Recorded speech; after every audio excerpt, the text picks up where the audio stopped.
Il était un jeune homme qui s'engagea dans l'armée. Il s'y conduit bravement, toujours le premier devant les balles. Tout alla bien pendant la guerre, mais quand la paix fut conclue, il reçut son congé, et son capitaine lui dit d'aller où il voudrait.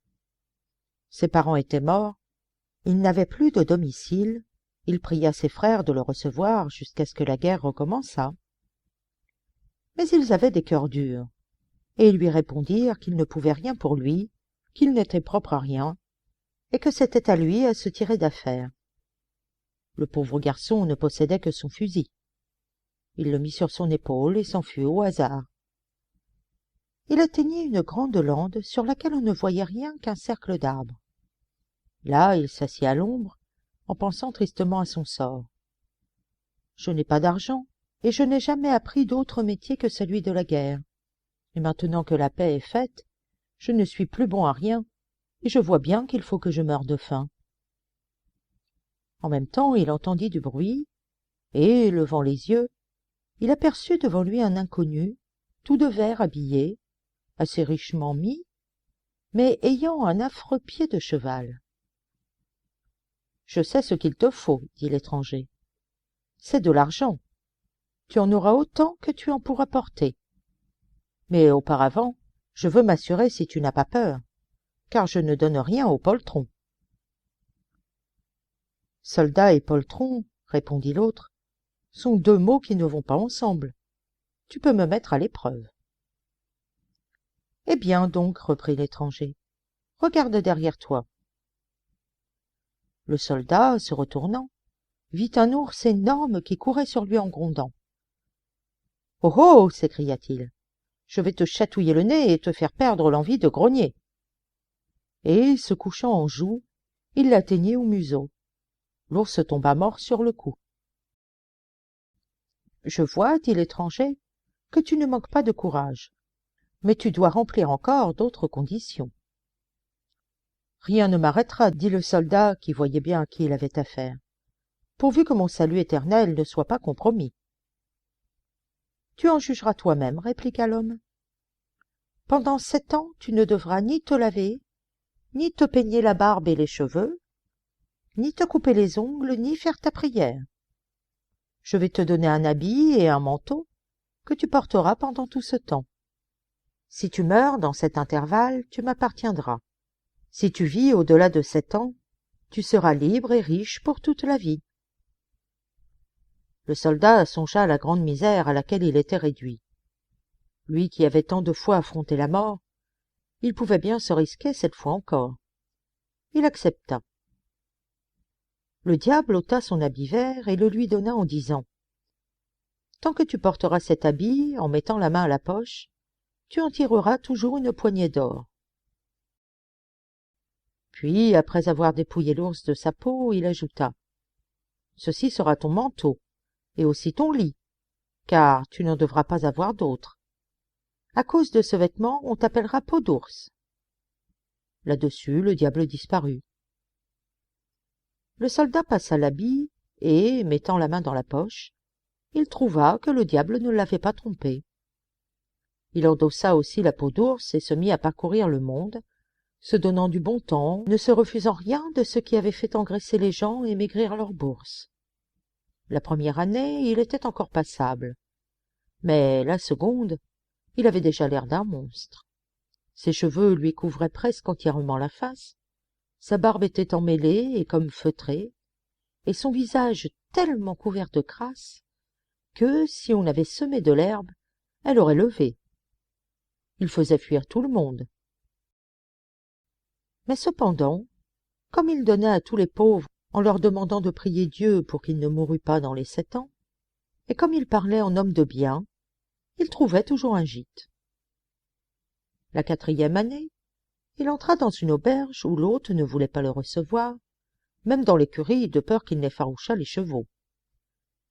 Mais Peau d'ours ayant tiré de sa poche une poignée de ducats, l'hôte se laissa gagner et lui donna une chambre sur la cour de derrière, à condition qu'il ne se laisserait pas voir pour ne pas perdre de réputation l'établissement.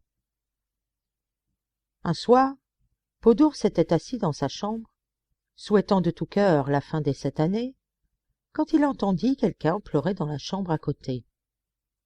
Comme il avait bon cœur, il ouvrit la porte et vit un vieillard qui sanglotait en tenant sa tête entre ses mains. Mais en voyant entrer Peau d'ours, l'homme, effrayé, voulut se sauver. Enfin il se calma en entendant une voix humaine qui lui parlait, et Peau d'ours finit, à force de paroles amicales, par lui faire raconter la cause de son chagrin. Il avait perdu toute sa fortune et était réduit avec ses filles à une telle misère qu'il ne pouvait payer l'hôte et qu'on allait le mettre en prison. « Si vous n'avez pas d'autres soucis, lui dit Peau d'ours, j'ai assez d'argent pour vous tirer de là. » Et ayant fait venir l'hôte, il le paya et donna encore au malheureux une forte somme pour ses besoins. Le vieillard, ainsi délivré, ne savait comment témoigner sa reconnaissance. « Viens avec moi, dit-il. Mes filles sont des merveilles de beauté. Tu en choisiras une pour ta femme. Elle ne s'y refusera pas quand elle saura ce que tu viens de faire pour moi. À la vérité, tu as l'air un peu bizarre, mais une femme t'aura bientôt reformé. » Peau d'ours consentit à accompagner le vieillard. Mais quand l'aînée aperçut cet horrible visage, elle fut si épouvantée qu'elle s'enfuit en poussant des cris. La seconde le considéra de pied ferme et le toisa de la tête aux pieds, mais elle lui dit « Comment accepter un mari qui n'a pas figure humaine? J'aimerais mieux cet ours rasé que j'ai vu un jour à la foire et qui était habillé comme un homme, avec une pelisse de hussard et des gants blancs. Au moins il n'était que laid, on pouvait s'y accoutumer. » Mais la plus jeune dit « Cher père, ce doit être un brave homme puisqu'il nous a secourus. Vous lui avez promis une femme, il faut faire honneur à votre parole. » Malheureusement, le visage de Peau d'ours était couvert de poils et de crasse. Sans cela, on eût pu y voir briller la joie qui épanouit son cœur quand il entendit ces paroles. Il prit un anneau à son doigt, le brisa en deux et en donna une moitié à sa fiancée, en lui recommandant de la bien conserver pendant qu'il gardait l'autre. Dans la moitié qu'il donnait, il écrivit son propre nom et celui de la jeune fille dans celle qu'il gardait pour lui. Puis il prit congé d'elle en disant « Je vous quitte pour 3 ans. Si je reviens, nous nous marierons. Mais si je ne reviens pas, c'est que je serai mort et vous serez libre. Priez Dieu qu'il me conserve la vie. » La pauvre fiancée prit le deuil, et les larmes lui venaient aux yeux quand elle pensait à son fiancé. Ses sœurs l'accablaient des plaisanteries les plus désobligeantes.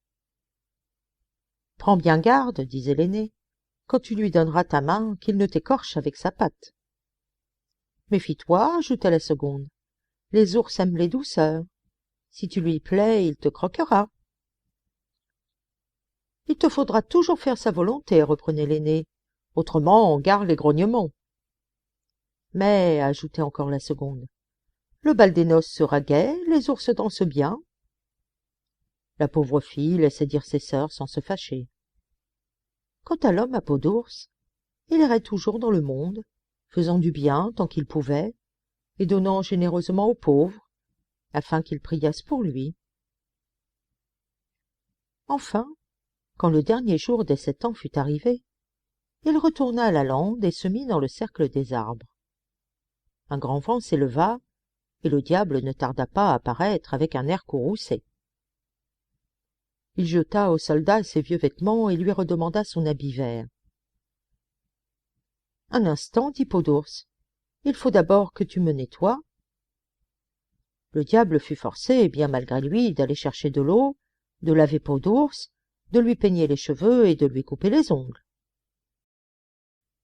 L'homme reprit l'air d'un brave soldat, beaucoup plus beau qu'il n'avait été auparavant. Peau d'ours se sentit soulagé d'un grand poids quand le diable fut parti, sans le tourmenter autrement. Il retourna à la ville, endossa un magnifique habit de velours, et montant dans une petite voiture traînée par 4 chevaux blancs, il se fit conduire chez sa fiancée. Personne ne le reconnut. Le père le prit pour un officier supérieur. et le fit entrer dans la chambre où étaient ses filles. Les deux aînées le firent asseoir entre elles lui servirent un repas délicat, en déclarant qu'elles n'avaient jamais vu un si beau cavalier.